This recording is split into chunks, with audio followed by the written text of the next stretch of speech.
કેમ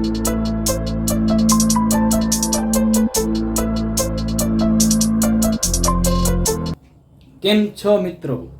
આપ સર્વેનું આપણી યુટ્યુબ ચેનલ HJ એજ્યુકેશન વર્લ્ડમાં સ્વાગત છે. ગયા લેક્ચરની અંદર મિત્રો આપણે છેદના સમીકરણ વિશે અભ્યાસ કર્યો. આ લેક્ચરની અંદર આપણે ધોરણ 9 ગણિત યુનિટ 1 સંખ્યા પદ્ધતિની અંદર આવતા સંખ્યાઓ જે છે એ સમય છે કે અસમય છે એમના નિયમો આપ સર્વે જાણતા હશો કે ભાઈ બરોબર છે કે ભાઈ સમય સંખ્યાનો સરવાળો અસમય સંખ્યા સાથે કરીએ તો એ સંખ્યા આપણને અસમય સંખ્યા મળે, પણ અસમય સંખ્યાનો ગુણાકાર અસમય સંખ્યા સાથે જો કરવામાં આવે તો એ સંખ્યા આપણને સમય મળે છે. આ બાબતથી તમે વાકેફ છો, બરોબર? તો મિત્રો આજના લેક્ચરની અંદર આપણે સ્વાધ્યાય 1.4 અને સ્વાધ્યાય 1.5 ના કેટલાક અગત્યના દાખલાઓ છે એને આપણે જોવા છે. તો શરૂ કરીએ છીએ આજના લેક્ચરની અંદર. મિત્રો આપણને અહીંયા આપવામાં આવ્યું છે કે આપેલ સંખ્યાઓ સમય છે કે અસમય તે આપણે જણાવવું છે. ચલો જોઈએ. અહીંયા આપણને આપવામાં આવ્યું છે 2 - √5 આપ્યું છે. મિત્રો આ સંખ્યા સમય છે, આ સંખ્યા અસમય છે. મેં તમને નિયમ કીધો, સમય સંખ્યામાંથી અસમય સંખ્યા બાદ કરો કે સરવાળો કરો, હંમેશા આપણને સંખ્યા કઈ મળે છે? અસમય સંખ્યા મળે છે. બરોબર મિત્રો, નિયમો બધા યાદ હોવા જરૂરી છે. નેક્સ્ટ આપણે જઈએ છીએ અહીંયા 3 + √23 - 23 આપ્યું છે. જો અહીંયા સીધો જવાબ લખી દે √23 જોઈને આપણે કહી દઈએ કે ભાઈ આ સંખ્યા અસમય સંખ્યા છે, એવું ન થાય. અહીંયા સાદુરૂપ આપવું પડે છે. બરોબર, 3 + કૌંસ છૂટો કરો તો √23 - √23 થાય કે ન થાય મિત્રો? તો અહીંયા આપણે જાણીએ છીએ 3 √23 - √23 આ તો 0 થઈ ગયું. તો આ સંખ્યા કેવી મળે આપણને? સમય મળે મિત્રો. એટલે આ સંખ્યા આપણે કેવી છે? સમય સંખ્યા છે. બરોબર, એટલે આવી રીતે સાદુરૂપ આપવાનું હોય ત્યારે આપણે નિયમમાં જોઈએ તો ખરા, પણ સાદુરૂપ પણ આપવું પડે. હવે આપણને આ સંખ્યા આપવામાં આવી છે, બરોબર. આ બંને સંખ્યાઓ છે 2√7 / 7√7.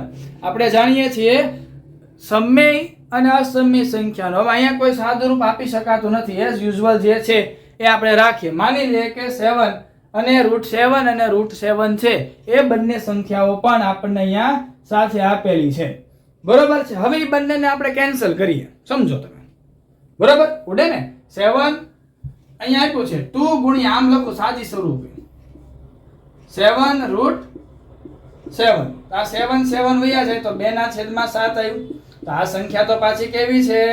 સમય સંખ્યા છે. જો નિયમોને આધારે, નહીતર આગળ એડવાન્સ જો જાણવું હોય તો ભાગાકાર કરવાનો અને આવૃત છે કે અનાવૃત એ પણ આપણે ચકાસવું પડે, પણ અહીંયા સમય સંખ્યા છે, બરોબર. હવે જો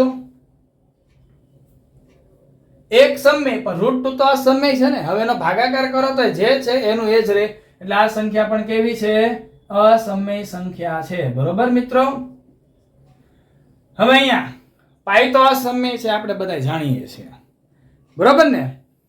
તો આ સંખ્યા કેવી બનશે? અસમય સંખ્યા બનશે, બરોબર. આપણે જાણીએ છીએ સમય સંખ્યાનો અસમય સાથે ગુણાકાર કરીએ તો હંમેશા જવાબ આપણને અસમય સંખ્યા મળતી હોય, બરોબર મિત્રો. આપણે નિયમ પણ સાથે સમજતા ગયા અને સમય છે કે અસમય તે પણ સમજવાનો પ્રયત્ન કર્યો છે. હવે કેટલાક સાદુરૂપના દાખલાઓ છે જે આ યુનિટના અગત્યના, એને આપણે સમજવાનો પ્રયત્ન કરવો છે. આપણી ચેનલ પર નવા હો તો મિત્રો લાઈક કરી દેજો, શેર કરી દેવાનું છે. સરસ મજાનું ધોરણ 9 ની અંદર અભ્યાસ કરતા ગુજરાતના તમામ વિદ્યાર્થીઓને આપણી ચેનલ સુધી પહોંચાડવાના છે, બરોબર છે? ઓકે, આપણે ધોરણ 9 ની આખા ગણિતની સિરીઝ છે આપણે અભ્યાસ કરાવવાના છીએ. સાથે સાથે ધોરણ 10 અને TST SSC જેવી આવતી અગત્યની સ્પર્ધાત્મક પરીક્ષાઓ કે ગુજરાતના વિદ્યાર્થીઓની પ્રતિભા બહાર લાવે તેનો પણ આપણે અભ્યાસ છે અહીંયા કરાવવાના છીએ, બરોબર. સાદુરૂપ આપવાના દાખલાઓ છે આપણે શીખવા છે. સાદુરૂપ આપો. હવે પહેલી રકમ છે એ આપણે લઈએ છીએ અહીંયા મિત્રો 3√3 બીજા કૌંસમાં 2 + √2 આપેલું છે, બરોબર.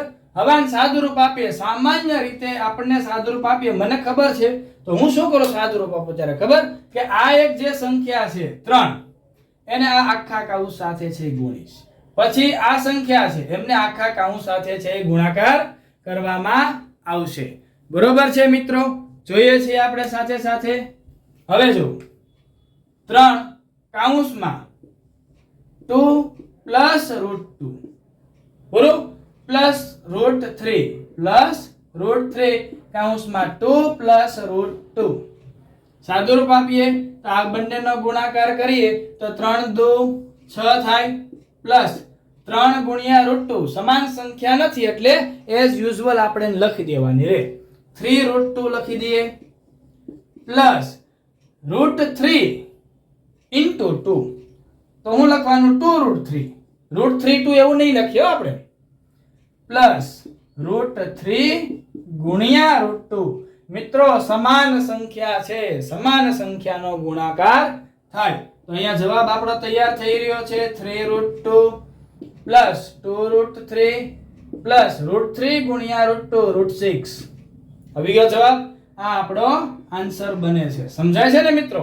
એકદમ સરળ રીતે અને આપ સર્વેને ખૂબ સારી રીતે સમજાય તે રીતે આપણે સાદુરૂપ આપવાનો પ્રયત્ન કરીએ છીએ. નેક્સ્ટ એક્ઝામ્પલ ઉપર જઈએ છીએ આપણે.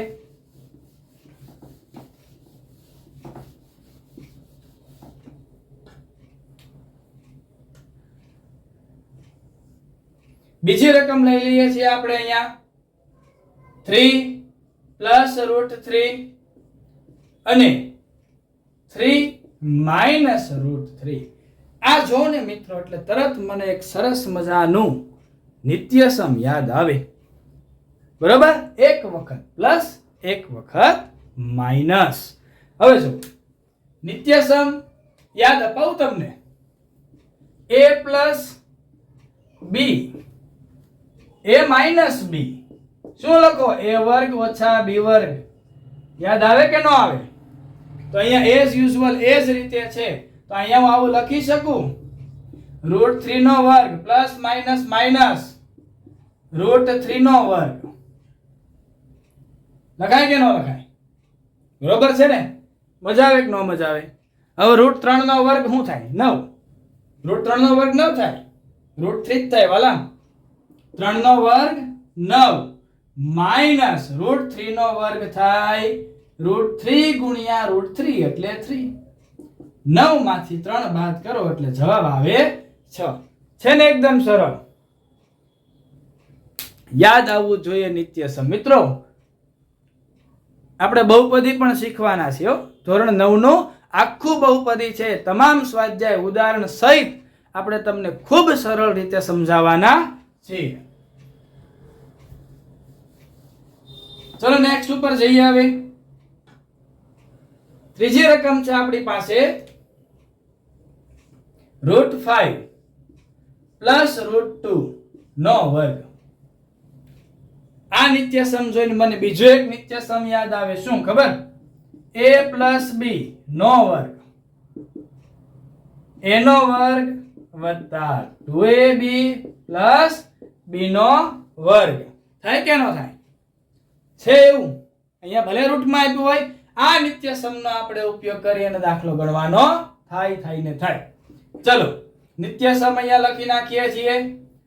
બરોબર ને? મજા આવશે ને? નિત્યસમ તમારી સામે છે. પહેલા પદનો વર્ગ. શું કરવાનું છે? પહેલા પદનો વર્ગ. એટલે અહીંયા પહેલું પદ આપણું છે √5 તો √5 નો વર્ગ કરો મિત્રો. પ્લસ બે સૂત્રના લખું છું. તમે અહીંયા સૂત્ર લખી શકો. 2 પહેલા બીજા પદનો ગુણાકાર તો √5 ગુણ્યા √2 પ્લસ છેલ્લા પદનો વર્ગ. છેલ્લા પદનો વર્ગ. √5 નો વર્ગ શું થાય? 5 થાય પ્લસ 5 2 10 સરખી સંખ્યા છે ને તો લખવાનો 2√10. આ બેનો ગુણાકાર થાય આની હારે નો થાય એઝ યુઝ્યુઅલ રે. પ્લસ √2 નો વર્ગ કરો એટલે શું થાય? 2 થાય. હવે આ બેનો તો સરવાળો થાય ને તો સરખી સંખ્યા છે. 5 ને 2 7 પ્લસ 2 √10 લખાય.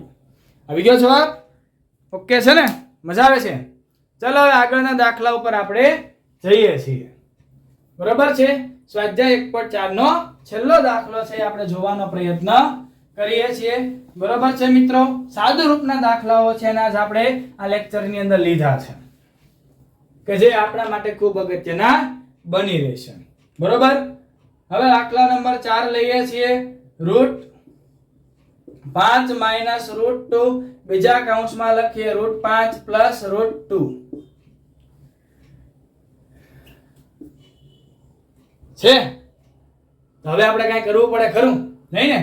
સીધું લખીએ કે √5 નો વર્ગ કરી નાખો સાહેબ, માઈનસ √2 નો વર્ગ કરી દો.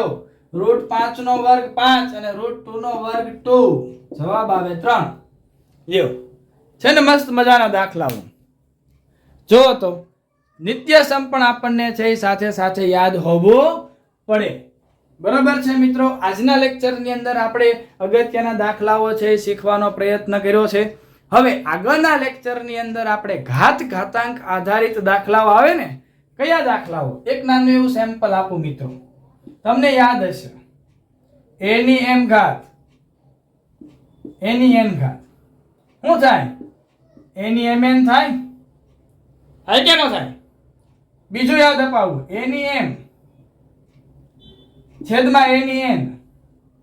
જો m મોટા હોય, m ગ્રેટર ધેન n હોય તો શું લખીએ આપણે? a m માઈનસ n લખીએ કે ન લખીએ? બરોબર છે મિત્રો? તો આવા જ નિયમો સાથે છે એ આપણે ધોરણ 9 યુનિટ 1 ના છેલ્લો સ્વાધ્યાય એટલે સ્વાધ્યાય 1.5 ઘાતાંકના દાખલાઓ છે એ આપણે આવતા લેક્ચરની અંદર શીખવાના છે. આપણી ચેનલ પર બન્યા રહેવાનું છે અને આપના મિત્રોને શેર કરી દેવાનું છે. Okay, thank you.